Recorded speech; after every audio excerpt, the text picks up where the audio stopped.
My birthday is this week, and while I have no fear of aging or dread of getting old, I do feel reflective of this milestone year of my life. I originally had a different video planned for this month, but if you'll indulge me being wistful, I'd like to talk about my journey a little bit and why it is I love idols so much. When I was 17 years old, I fell in love with idols. I had already been a fan of idol groups and J-pop for years, but I remember when things changed and I fell in love with them. I wanted to be them. I wanted to embody joy the way that they did, but I couldn't put that feeling into words. A few years later, after my walls were already covered in all of my favorite girls, all I would do is stay up after work watching concerts on a loop. I was a college dropout. I was working full time at a grocery store, and life seemed like I had no direction. I found myself crying every time I watched these concerts. I was in such a low state that I felt resentment and this insane amount of yearning that I'll never be able to do what they're doing. The normal 20-year-old, I'm running out of time delusion. When I would go to concerts, even in the US, I would get sad thinking I wanted so badly to be in their shoes, but I never would go for it. My stage fright would never let me. I know this sounds silly if you know me now, but I truly was so scared to sing. It's part of why dancing appealed to me so much. I never had to open my mouth. My teachers in school told me I'd never be able to sing the way I wanted to. I nearly passed out when auditioning for my middle school musical, so that part of me that dreamed of performing died. I'd still joke about making my singing debut and making music videos, even go as far as to plan some covers and things like that. But they never panned out. I posted occasional singing covers to try and push myself, but I was too embarrassed to try anything more. I remember when I saw Aqua at Anime Expo in 2017, I told my friend, I cried watching Chica's voice actress because for me, Chica represents me letting go of my hope of ever getting to be an idol. She looked at me and smiled, shrugging. In the fall of that same year, someone I knew was starting a Discord community of those who aspired to be idols outside of Japan. I still remember the message I sent them.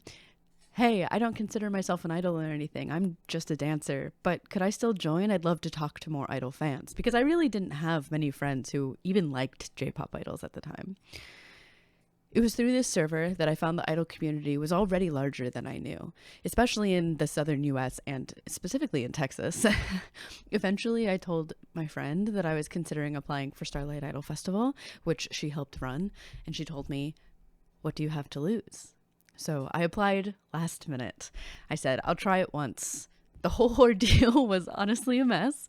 I couldn't decide what songs to do. I didn't know what to wear. I couldn't figure out my image. At this point, I already had an online presence being Alex Pinku, Princess of Pinku Planet, sort of as a joke in a reference to the idol group from Canada, Pinku Project.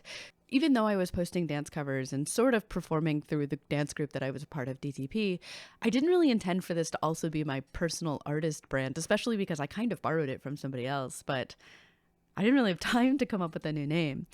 The day of the performance, I was a mess. I had 2 separate panic attacks for how nervous I was about singing on stage. I remember sitting alone in that weird mall that was attached to Anime Week in Atlanta in its old venue, voice noting my friend saying, I have to just do it and never do it again. This hurts so badly. And then I did it.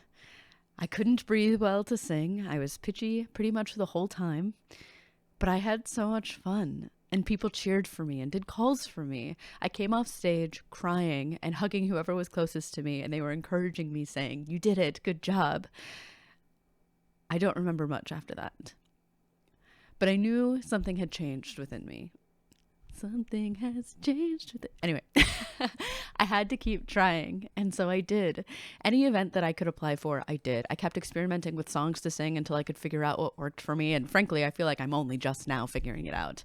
And now, 6 years into performing several times a year, except for the pandemic, of course, I realize now that I can put it into words what keeps me addicted.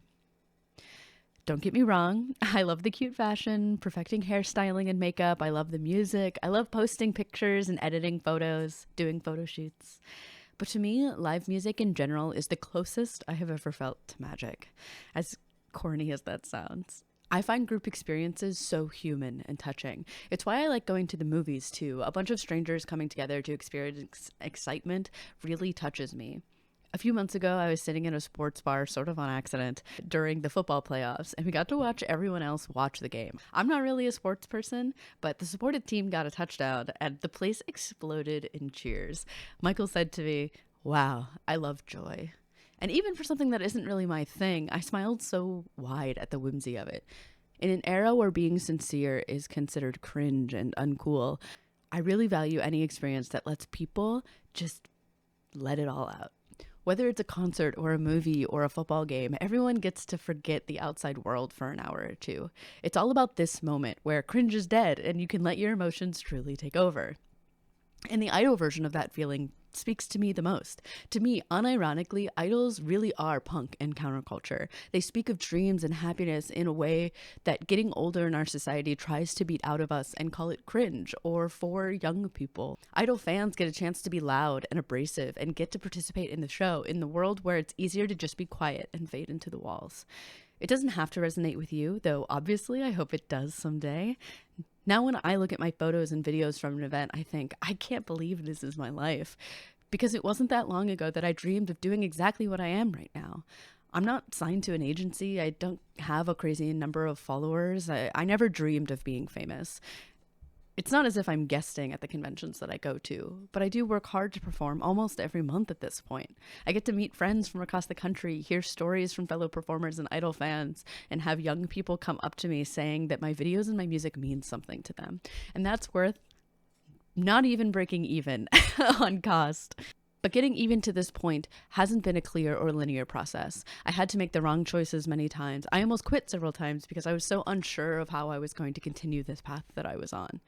There didn't seem to be a clear road for being an idol in the US, but I just kept going. My voice still shakes sometimes. I still struggle to breathe while singing and dancing. I still forget the moves and the lyrics from time to time. But I've gotten better.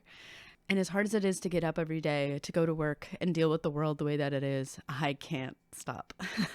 I am addicted to the feeling of standing on stage and helping make that feeling that I have felt from the crowd so many times. I hope that you feel that I do. I wanted to remember this feeling and be able to look back on this video as this is how I felt when I turned 30. And if it's not idols, I hope you can find that thing that makes your heart swell and go, I'm happy I'm still alive. And unapologetically give in to those, what if I just do it, feelings that you've been hiding too. Thank you so much. From the stars in the sky, I'm Alex Pinku. Goodbye.